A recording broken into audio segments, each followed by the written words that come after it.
Welcome to 8X Pixel Virtual Expo, and welcome also to the Blu Hope Big Blue Day this afternoon. Herewith, I would like to introduce to you the session for today, and that is on ReWild Carbon Plastic App, the Equalizer. So this session will be moderated by Mr. Paul Rose, and Paul is actually an explorer, broadcaster, and also an expedition leader for National Geographic Pristine Seas. Here, without any further ado, let me just introduce and pass the baton to Paul. Paul, over to you. Thank you very much, Nora, and good day, everybody, wherever you're joining us from. I hope you're well, and I hope that these extraordinary times aren't proving too challenging for you. As I say, I'm Paul Rose, and I've been diving since 1969, and if someone asked me to summarize my life in diving, I often say less fish and more plastic. And now we're in a situation where, because of the COVID situation, global awareness on all conservation and nature issues has never been so high. We all know that our health is reliant on everybody else's health, which in turn is reliant on the health of nature. It just feels that this is the right time for action. And when we talk about plastics, we've got the right people here with us today to look for action, a way of progress and solutions. So not only do we have the right people, but it's also the right timing, because as you know, today's the 12th of December. So it's the day of the Climate High Ambition Coalition Day, which is the 5th anniversary of the Paris Agreement. So it's the right time, the right people to address the right issue. So I'd like each one of the panelists to briefly introduce themselves, please. I'll go first. Hi, everyone. I'm Luke Gaydon. I'm the co-founder of TerraNeutra. We're a company based in London, in the UK. Our mission is to create a carbon positive world. So we're all about reducing and fighting carbon emissions, which is why I'm so excited to be on this panel, because plastics are such a significant contributor to that problem. Thank you. Kia ora, my name is Stephen Harris, and I'm joining you from Wellington in New Zealand, and I just wanted to say what a great privilege it is to take part in this panel. I spent 18 months working for a Commonwealth initiative to try to get 54 countries all around the world who are members of the Commonwealth to collaborate in ways of finding economic solutions to using less plastic and making sure that less of it ends up in the ocean. So I'm continuing to do that with my NGO Maui's Ark. And that is really about raising community awareness and connecting up communities so that they can collaborate and do really powerful things. Hi there, I'm Fergus, and I am working on the Blu Hope core team, working on this plastic app. And so we've been working on it for about a month or so now, and we're really excited to push it forward. And yeah, I'm from London. Hi, I'm Imogen. I'm also a project development consultant working on the app with Fergus and Simon. So yeah, I mean, we're very excited about it. We've sort of been working quite hard on it for the last couple of months, and really looking forward to what the future might hold. Hello, I'm Benoit Goossens. I'm actually based in Sabah.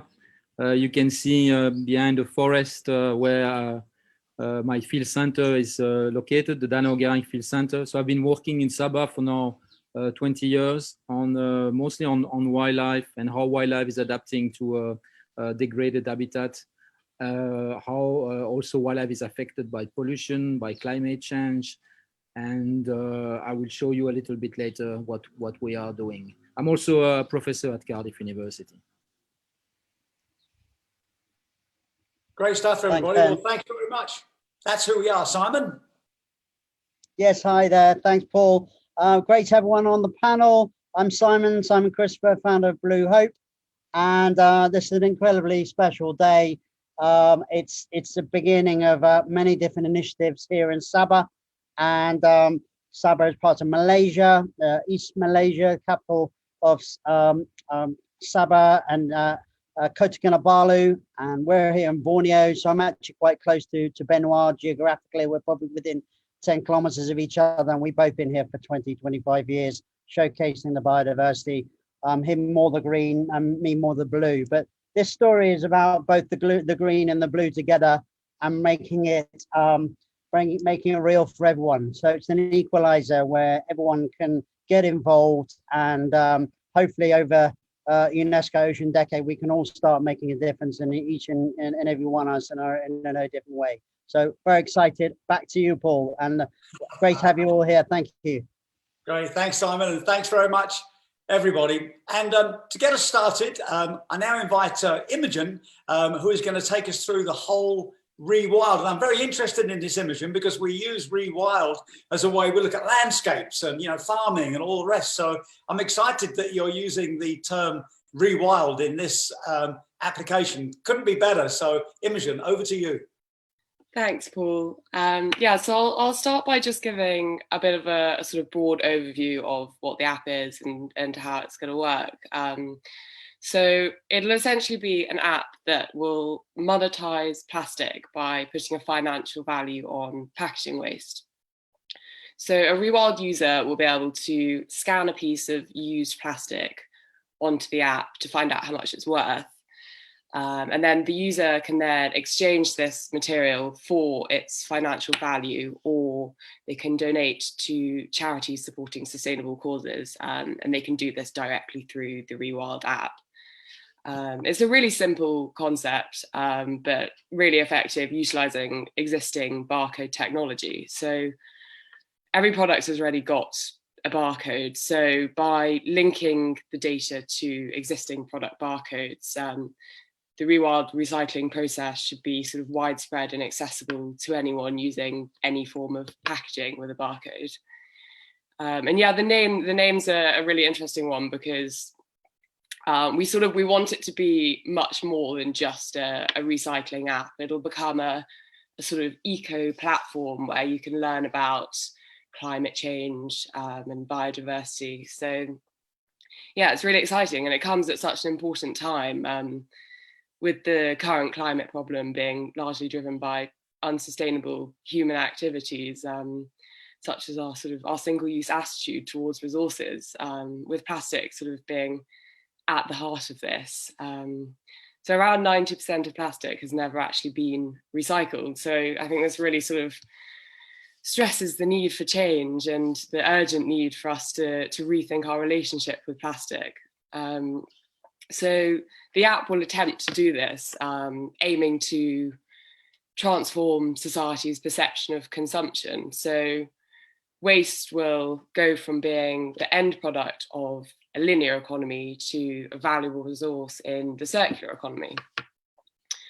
There are several users within the circular economy. Each user has very different needs and functions, and ReWild will sort of work consistently and cohesively across these multiple users to work towards a fully circular economy.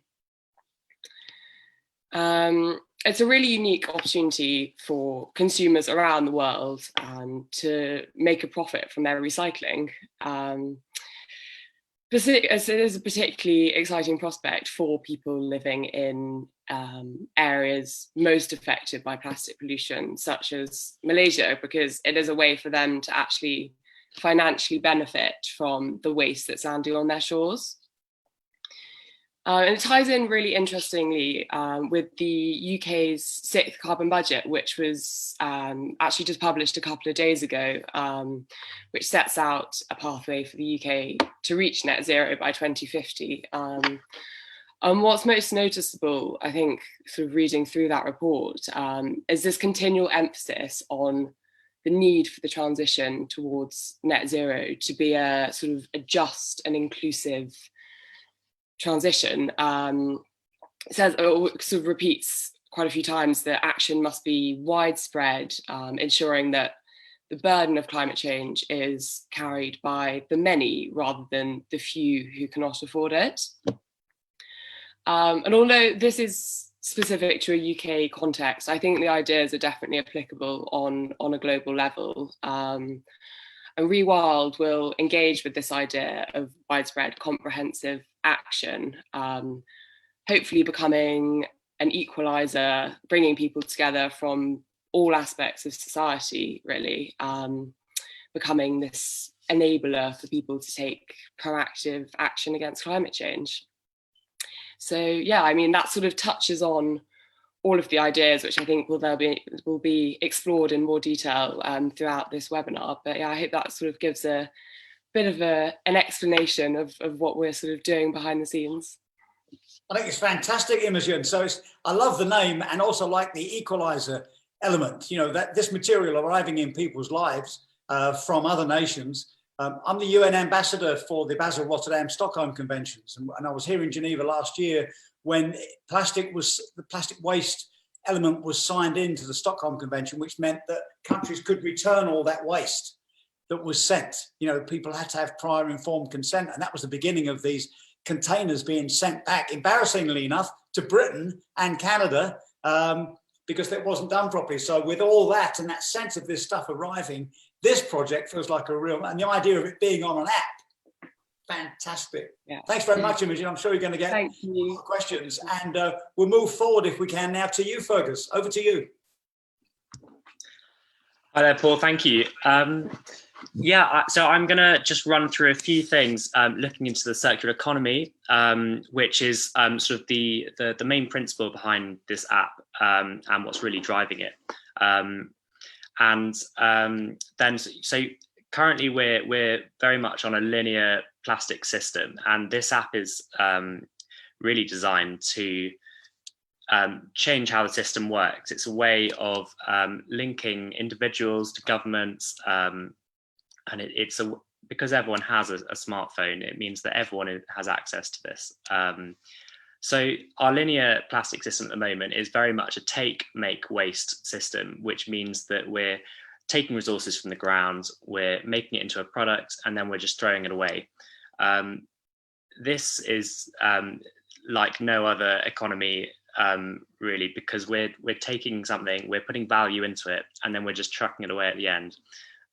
So 95% of plastic packaging is lost to the economy, and this is worth 80 to 120 billion annually, which means, you know, if everyone had this app, it would, you know, it could really change how people sort of collect, and it could actually make a big difference to lots of people. So there's a huge amount of money being wasted every year just from plastic going to waste. And that's just plastic. I think this app actually, plastic is the main one to focus on, but this could go into any other material. And a part of the circular economy is streamlining which materials we use, focusing on plastics that are really recyclable, working with corporations to do this, and sort of working on, just really streamlining which materials we use. So, I mean, there are lots of different ways that we could get rid of plastics or learn to use plastic better. Some people say that banning plastics could be a great solution. However, this does have its own consequences.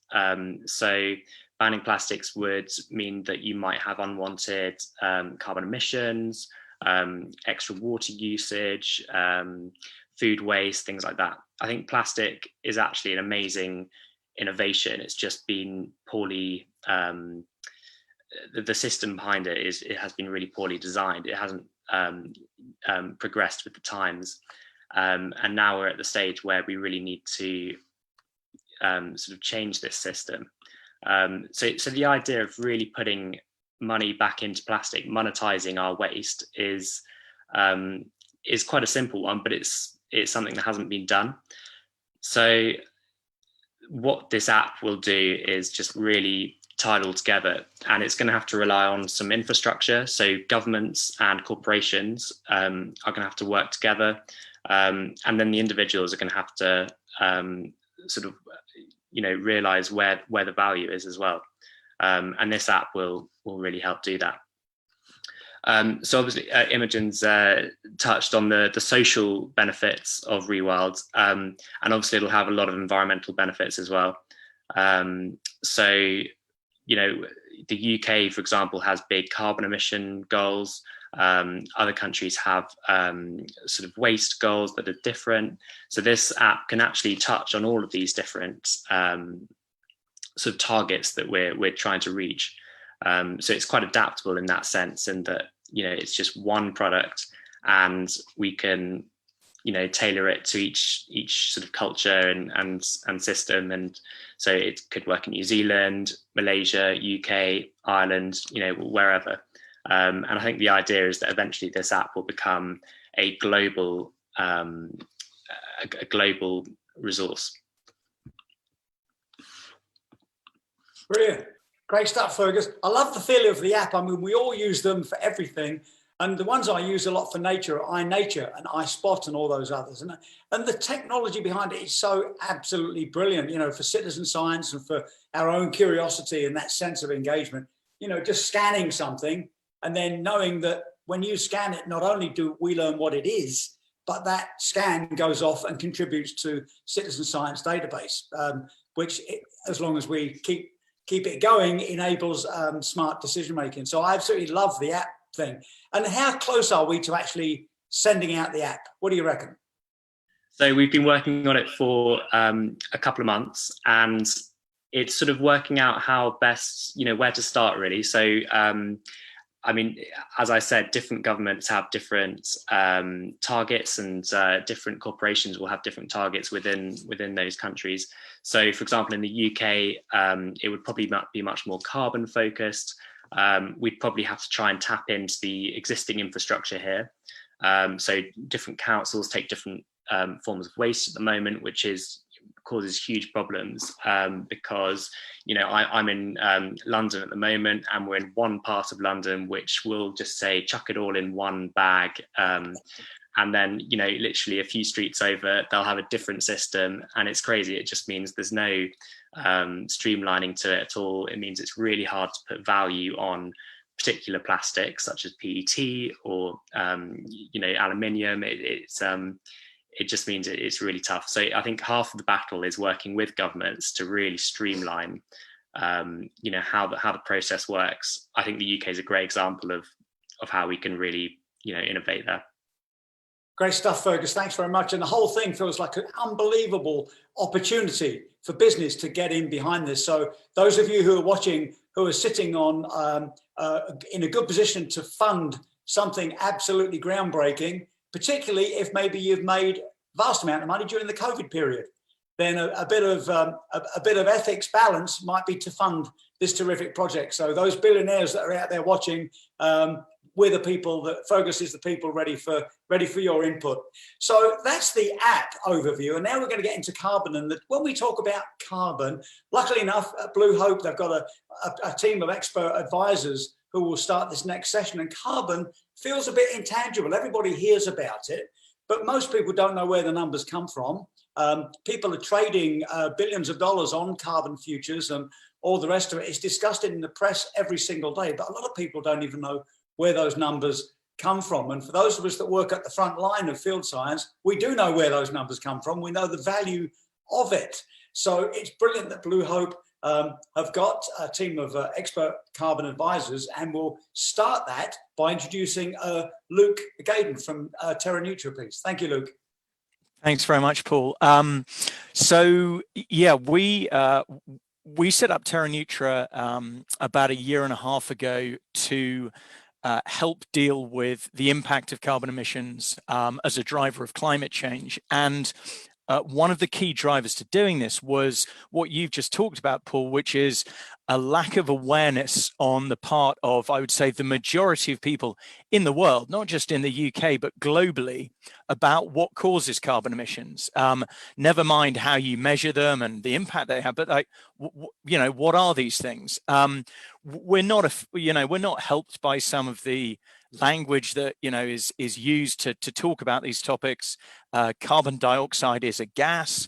It's measured in tons. So, you know, what does a ton of a gas look like? There are some very, very sort of strange ways of describing the details that I think don't really help people. But the carbon emissions are such a significant problem and such a significant driver of climate change, plastic production and plastic disposal, particularly incineration, contribute just the hugest amount of carbon emissions every year. So I was reading some really scary numbers that say at the current rate that we're going in terms of production. So this is in the linear economy that Imogen and Fergus were talking about, where you create something, you use it, and you dispose of it. In that linear economy, the plastics disposal could reach the equivalent of nearly 300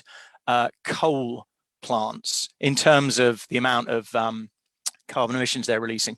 Now, most people won't even know that there is a link between plastic and carbon emissions, but you use energy to create plastic. When you burn plastics, you then release emissions. So the whole piece, from the manufacturing to the disposal, the manufacturing uses fossil fuels, the disposal releases emissions. So it's plastic pollution in the oceans is absolutely central to carbon emissions as an impact and as a driver of climate change. And it's those coastal communities, it's those communities around the oceans that are being the most severely impacted by climate change. So a solution that reduces plastic pollution, that's a circular solution that solves plastic pollution, will have the most incredible impact on climate change. And that's why we're hugely excited to be working with Blu Hope on this. I think the final thing I'd say about this is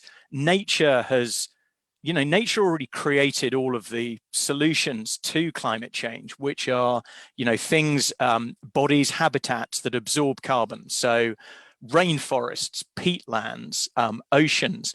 The more we tamper with those habitats, the less effective they are. So some of the work that we do is in conserving those habitats. So we work with projects that conserve rainforests in Cambodia. We work with a project that conserves peatland in Indonesia. And now we're going to be working with a project that is looking after our oceans, which is really exciting. Well, couldn't be better. Thank you very much, Luke. Nature-based solutions. And it's a beautiful, sweet spot for the Blu Hope action, I feel, because not only have we got this heightened level of awareness, and we've got even the terrible newspapers that normally don't report very well on conservation issues, repeating the 3 steps to heaven. Let's protect what we have, restore what's been damaged, and reset our values. And the opportunity of putting that within nature-based solutions and your language on carbon, it's all becoming so sort of its own form of energy, really, and information. And let's face it, the motivation couldn't be any more powerful. It's our own health we're talking about. So, Luke, thanks very much for giving us a clear insight into carbon. And that is a great opportunity for me to now introduce Stephen Harris from Maui's ARC. So over to you, Stephen. Thank you. Thank you, Paul. And I'm just going to try and bring up a few pictures because I think they tell a big story.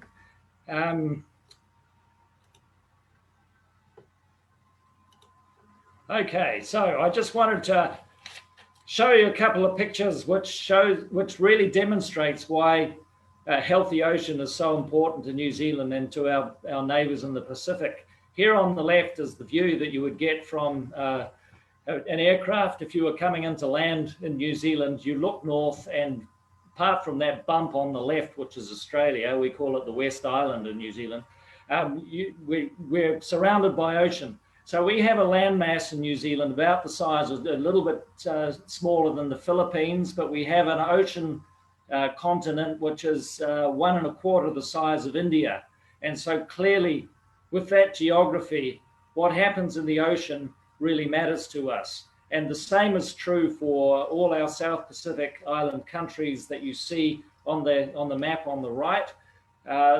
Those are the maritime territories which are vastly bigger than the land in the middle that constitutes the countries. So when we look at something like plastic pollution in the ocean, it's more than just an abstract notion to us. And last year I was involved in the biggest study that the government has sponsored in New Zealand to date, which was to look at what New Zealand consumes by way of plastic, what sort of plastic, who uses it, that sort of thing, and come up with some solutions for really making a circular economy work in our country. And we produced a report almost exactly a year ago called Rethinking Plastics in Aotearoa, New Zealand. And it was launched by the Prime Minister, and she promised to implement its recommendations. And she's been true to her word. And so we now have in our program of legislation for this year or for the next year, all those recommendations about how we can, as a country, move forward and institute some real changes in our economy. Because fundamentally, even though we think of it as an environmental problem, it's actually an environmental symptom of an economic problem. And that's how we've tried to attack it. And so just like climate change, if you can get to the source of the economic ill, then you can come up with some really enduring environmental benefits. Here is in a nutshell some of the things that we tried to do with our project last year. Really just about getting to all aspects of the economy and finding ways that we can essentially change behavior, because that's what's got to happen. And this is why I think this app is so exciting, because a circular economy is really like a bicycle chain that won't work because it's missing a few links. And something like an app that can universalize the creation of value around plastic and introduce it to an economic chain that can then give it some value, that's a really powerful innovation. One of the things I think is really interesting about the work that I was doing with the Commonwealth Clean Ocean Alliance up until May was I was trying to get a lot of small countries, including in the Pacific, to work together so that they could come up with solutions that would work much more effectively across groups of countries, because everyone was talking the same language and investing in the same infrastructure. And so what we came up with a few solutions to try and reduce the pressure of plastic in some of these small island countries. Now, these two photographs are taken in Tuvalu, which is a country that has about 9 islands. It has 9 islands, 8 of which are inhabited, and the total landmass makes up 27 square kilometers, but they have a marine domain of around about 1 million square kilometers. When they import their food and other consumer goods, they have nowhere to put it. So it ends up in this landfill here on the right. And when the spring tide comes in, because of sea level rise, the ocean is getting higher and higher around Tuvalu. And when they get a really high tide, that landfill there breathes. It kind of heaves with the wave flow because of the groundwater. So you get a sense of how vulnerable these small countries are.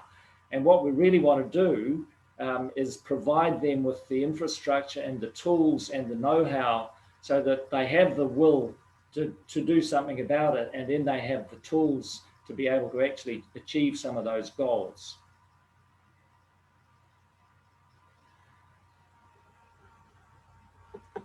So I'm just going to leave it at that, because I think there's a lot more that we could talk about, but essentially it's to say that government can play a very important role by creating the enabling environment.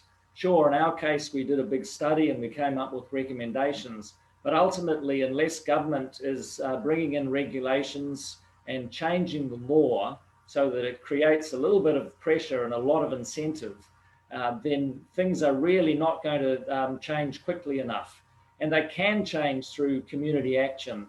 I think one of the most powerful messages I heard was from our Prime Minister, Jacinda Ardern, when she launched this project that led to, for example, banning single-use plastic bags. She said when she became Prime Minister 3 years ago, she didn't even know there was a problem.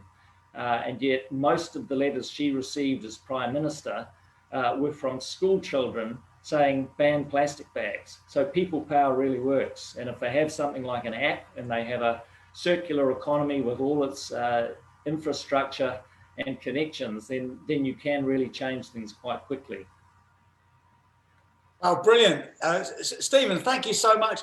You know, what a terrific message. And it's the kind of thing, that picture, your last image there, and that image that you painted about the land and the ocean breathing and the plastic coming back out, and this ridiculous situation that we all know so well, that all this food and other supplies that arrives in small island nations with plastic packaging, and there's no method to get rid of it. So you think of that every time you see a bottle drifting around in the river, or you're standing there with your plastic triangular box from your sandwich, and you just have that image in mind, plus the app, it feels like we can really get somewhere. So thanks very much, Stephen. I've got quite a few questions coming on that one coming in already. So thank you very much. So now we go from this islands and ocean view of plastic to biodiversity.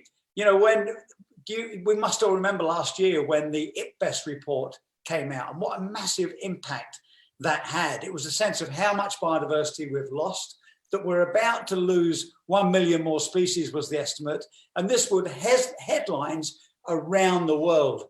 And it was something I wasn't celebrating the numbers, but I did celebrate the fact that this did capture everybody's imagination. And since that moment forwards, we do seem to have a terrific amount of awareness with the loss of biodiversity and the importance of biodiversity, and COVID has just amplified that. So to take us through that issue, it's a great pleasure to introduce Benoit. Thanks, Paul. So I'm Benoit. I'm a director of Danau Girang Field Center, which is a research and training center that was set up in 2008 in the Lower Kinabatangan Wildlife Sanctuary on the east coast of Sabah in Malaysia. And this is in the background, a picture of the field center, from an aerial view of the field center in the middle of the jungle. And it's a research and training facility that is co-managed by Sabah Wildlife Department and Cardiff University. And it has provided extensive capacity building opportunities for international, but also mainly local scientists. And it has also generated through on-the-ground targeted research and also informed conservation actions. And so for the past 12 years, we focused primarily on determining the landscape level requirements that are critical for the viable persistence of tropical species in highly fragmented landscapes. And in our case, the landscape is fragmented mostly by oil palm plantation, which is also a very big problem here. And so those species are, for example, the Bornean elephant, the proboscis monkey, the Sunda clouded leopard, Malayan sun bear, the tarsiers, slow loris, and many other species. And to show you a little bit our work, we'll show a short trailer of Borneo Jungle Diaries, which is a mini-series that we produced 2-3 years ago with Scuba Zoo, funded by the Simon Darby Foundation. And it's highlighting the work that we have been doing for the past 12 years and all the students that are working on the ground on different species. And then I will conclude with what we are planning to do with the app. If we can show the video here.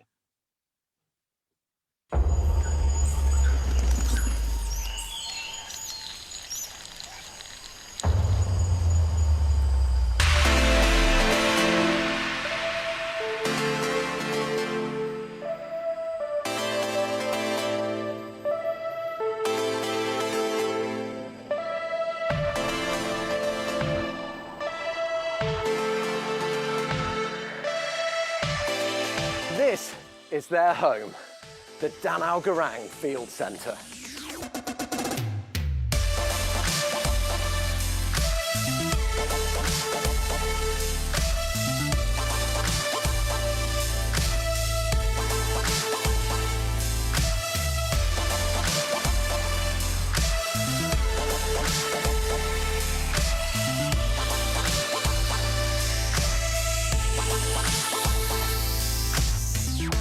Before release, we need to monitor, then we can release it this evening.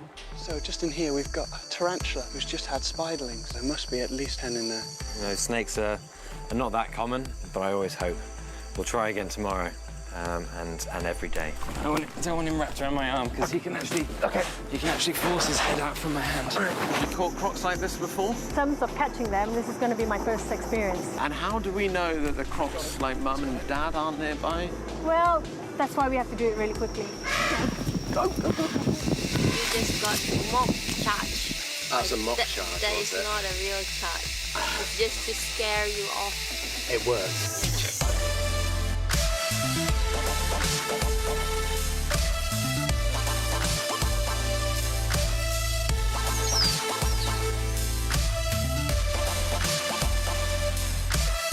a place like this, there are always scientific discoveries to be made.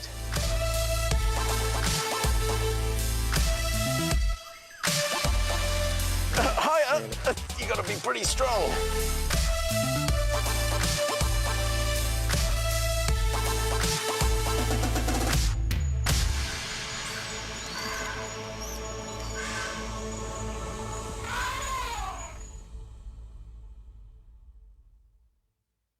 Thank you.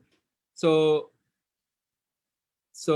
in the coming years, after learning so much about wildlife and what we have in the Kinabatangan, it's our intention to work more onto restoration ecology. And for that, last year we launched a project called Regrow Borneo, which is a reforestation program in the Kinabatangan. That goes actually beyond just simple carbon sequestration. So one of the reasons is carbon sequestration, but it's also a way to provide funds to plant trees and restore highly degraded areas of the Kinabatangan, and therefore increasing connectivity for wildlife, while also improving livelihoods for the local communities, because the funds will be used, will be actually paying the local people to plant trees, and us as a field center, we will carry out the research on carbon sequestration and also wildlife going back to this restored forest. So hopefully the ReWild app will provide some funds in order to plant trees in the Kinabatangan. Wow, brilliant. Thank you very much, Benoit. I spend most of my life working in the polar regions or in the deep ocean. So I find myself, when I go to jungle regions, I spend a lot of energy working out that I'm going to be okay.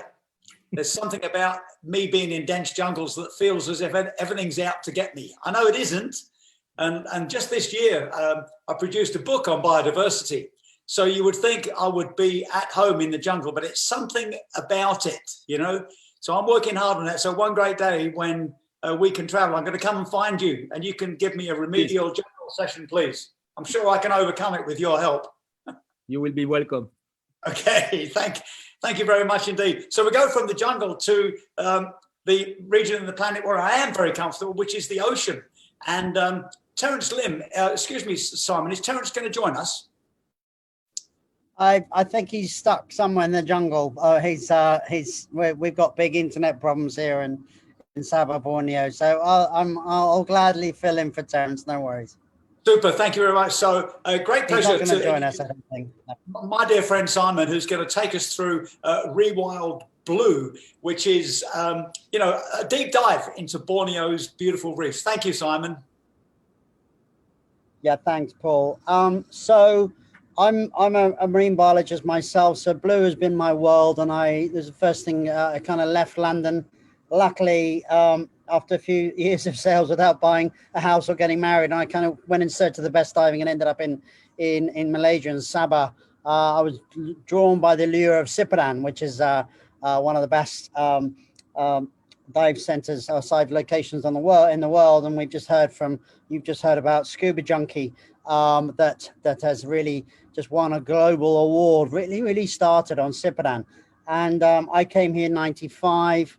I went to live on Sipadan for a few months, fell in love, and went to Australia, did a year of filming. Within a day or two of filming in the Great Barrier Reef, I said, I've got to come back to Sipadan. And so I came back and set up Scuba Zoo, and I've been involved in making films here for really ever since. I never left. Now, just before we go to the blue, I'm saying you and I are blue guys, but I have to say, when I went, Benoit invited me down to the jungle, and I just had to go and take a quick look, and I was absolutely blown away, because you arrive in this very basic location. There's no thrills and spills. You're kind of fighting off the leeches and the mosquitoes, and you have this incredible group of people who are studying each trophic level in the jungle, and they're tagging every animal and understanding each trophic level. So they're really understanding what it takes to create an ecosystem. And of course, it's a fragmented ecosystem. But I was, ever since then, it's kind of fell in love with the whole, the work of Danau Girang and passing that engagement and research to the local communities and local scientists. So it's a fascinating, fascinating location. But as I say, we're doing a talk Blue now, ReWild Blue. And one of the things that we did about 5-6 years ago, we set up one of the biggest problems here, and in fact, in a lot of the Coral Triangle, and that's really what I've been doing the last 25 years, is showcasing the Coral Triangle, the most biodiverse place on our planet. About 4% of the world's surface area, about the size of the States. And there's more biodiversity, there's more species in that 4% than the rest of the planet combined. So if you were to say, where are we going to sort of hedge our bets and invest and try and protect, you know, this is really the epicenter. And so Sipadan is where it started. And one of the things, the tragic things that we've seen over the last 25 years of being here is, of course, degradation of the reefs. And this comes from many different things, whether it be pollution, runoff from land, from the rivers, overfishing, destructive fishing, so fish bombing, so dynamite fishing, cyanide fishing, deep water trawling, all sorts of things. And this is essentially the way we are fishing the planet now is totally understandable. We become super predators, and we're fishing by satellite, and so our communications and our technologies over in the balances of checks of nature. And that's a big problem. That's what people don't realize when they walk into the fishmonger in London or in the West, and they see fish everywhere. Whenever we go back to London, they've said, but there's fish everywhere. Well, there's no problem. But because we are fishing by satellite, we are literally fishing in the last 5 to 10% of the planet. And that's the thing. So so in terms of Blue, what we did, we set up Stop Fish Bombing, which is using this amazing technology in America where they're tackling gun crime. And they, about 20 years ago, they decided they wanted to tackle the gun crime issue. And by using three-way triangulation, listening to sound gunshots, they were able to pinpoint the location of a gunshot within a few seconds of the gunshot going off. And so using that underwater, they're now about 100 cities or more and a few other locations around the world. They're really saving thousands of lives. Obviously a long way to go in America still, but what they've said is we want to share that technology. And so they've shared that technology with two amazing kind of environmental movements. First one is tackling rhino poaching in Africa, very different landscape to the urban one, open savannas rather than the dense cities. And they've started catching rhino poachers, and of course underwater, stopping fish bombing, listening to gunshot underwater. And underwater is a lot easier because sound travels 5 times faster. So what happened, what we've been doing the last 5 years is basically getting the technology to work and being able to show authorities and indeed communities that in fact we can now pinpoint in real time when a fish bomb goes off. And that's the reality. So now we can actually say, look, you just can't do this anymore. But at the same time, there's a lot of communities that wake up in the morning, they've got no mouse, they've got 7 or 8 mouse feed, they don't know how to do that. And so this is a way they put food on the table. So it's all about creating alternative livelihoods. And that's what's so exciting about ReWild is that can be the equalizer, and they can from plastic, digital recycling plastic, carbon offset programs, we can provide that support mechanism. We can give them healthcare and education and say, no, you can't stop, you've got to stop fish bombing, but here's an alternative. So with that said, we'll just play a quick video, which will sum up the fish bombing movement, which we're going to roll out next year, which in a new form of fish bomb free Sabah. If we can just play the video, please.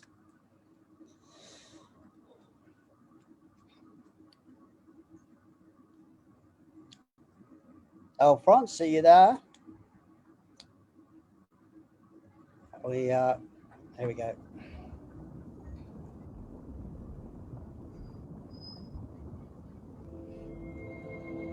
Every person on this planet has a connection with the ocean. From the water we drink to the fish stocks and unsustainable livelihoods it supports. But the heart of the oceans, the coral reefs, are under immense pressure from climate change, acidification, plastic pollution, trawling, and the most destructive fishing method of all, fish bombing.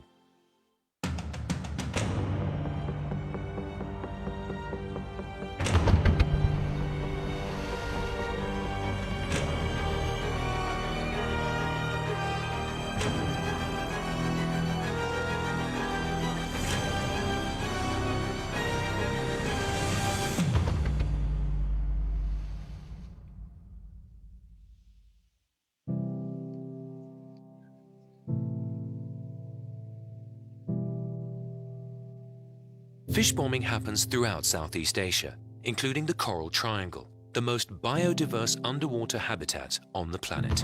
It is illegal in every country, but until now, they've not had the means to detect it in order to enforce these laws. If fish bombing continues, people and communities will continue to lose their fisheries and future livelihoods, and the world will continue to lose some of the most beautiful, diverse, and productive habitats of all. Up until very recently, there's not been a way to know where and when fish bombing occurs.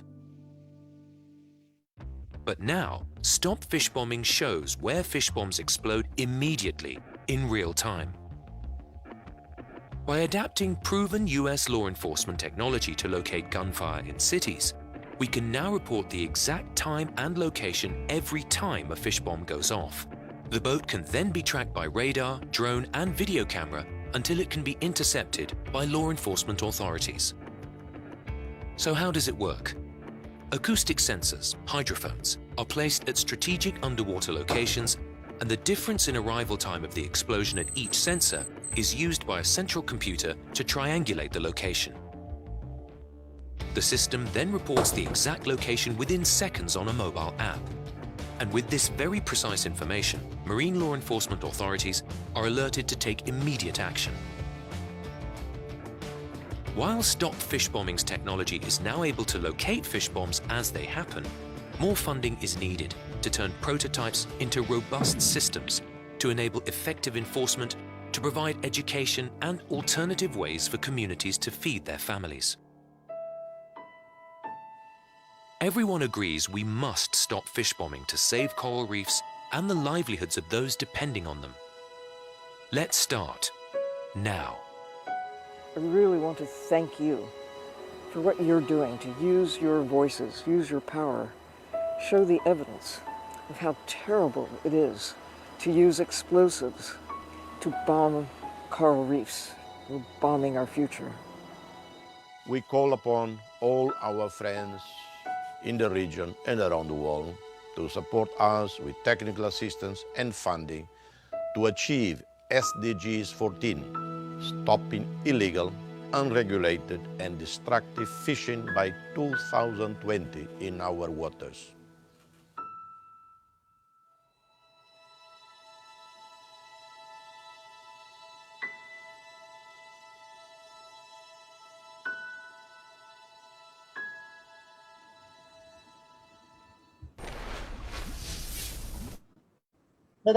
So that's a fascinating project that is 5-6 years in development, and next year through Blu Hope we're looking to get another round of funding that we're going to deploy 250 sensors across the whole of Sabah, covering all the hotspots. But obviously we've got to trigger this equalizer, and so the timing of ReWild Blue couldn't be better, and incredibly exciting at the beginning of UNESCO Ocean Decade. 10 years we have, in the words of Sir David Attenborough in his own Life on Our Planet, and this is it's a great way to start next year. So thanks, that's all for now. Paul, back to you. Thank you. Oh, brilliant, Simon. Thanks very much. Incredibly powerful presentation. And I can't help but think what a great funding opportunity this is. I hate to go back to the money again, but you'll have seen the news that if, just to pick one, Jeff Bezos, if you're watching, if Jeff Bezos, the head of Amazon, gave all of his something like 800,000 employees, if he gave to every single one of his employees all over the world, you know, shelf stackers, drivers, you name it, admin assistants, everybody, if he gave them all $100,000, he would still have more money than he had at the start of COVID. Or if American billionaires gave everybody in America $3,000, they would still have more money than they had pre-COVID. So when you put that with the sort of ethical balance and investment back into humanity, putting 15 million or 20 million into Blu Hope and the Coral Triangle is a pretty good investment, particularly when you look in the light of our campaign for nature, which, as you know, is going so well now. You know, let's protect 30% of the planet by 2030. The cost of which, whatever the cost of which, the financial returns turn out to be about 5 to 1. So it's a terrific investment. You put $1 towards nature and you get 5 back. And even more exciting, that's now 30 by 30 is being seen as a waypoint to 50 by 50. Let's protect half Earth. E.O. Wilson's hypothesis come to life. So this is the perfect time for this kind of opportunity for investment. So Jeff Bezos and any other billionaires that have probably joined us today, then give Simon a call, and we're ready to put your money into action. And how about this for Ruti? We can guarantee a return of 5 to 1. Not bad. Best investment we can make. Well, thanks, everybody. Before we get some questions in, I've got a number of them down here. I wonder if we could have we're going to get short on time, a quick round robin of everybody, the sort of final word from you, so that hopefully we'll get the final words on the question. So just a final word from everybody to address the situation. So we could start with the same order. Imogen, final word from you, please. Yeah, I mean, I think after listening to everyone, it's sort of the sort of overview of the whole problem. It's just clear that we need to sort of re-find our balance with nature, and I just think that the app presents such a sort of unique opportunity, a sort of a way of doing this, and it's an easy thing for people to do, and yeah, I mean, it's all very exciting. Thanks very much, Imogen. And I agree with you. The app is the way to go. Fergus, final words, please. Yeah, I think the app is just a way of really empowering people. Whether it's, I think people can, put money into these amazing projects that you've heard about just now, or you can put the value back into the plastic that you're buying. You pay £1 for a fizzy drink, 20p of that's going to be the plastic. So why not make the most of that? Fantastic, Fergus. Luke from TerraNeutra. I'm going to echo your words, Paul, actually, which is this is a fantastic opportunity to address a really significant problem as regards climate change. So yeah, I'll echo your call for any billionaires out there to please write Simon a large check so that we can get this thing going. Great stuff.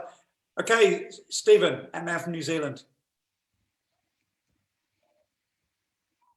You're on mute, Stephen.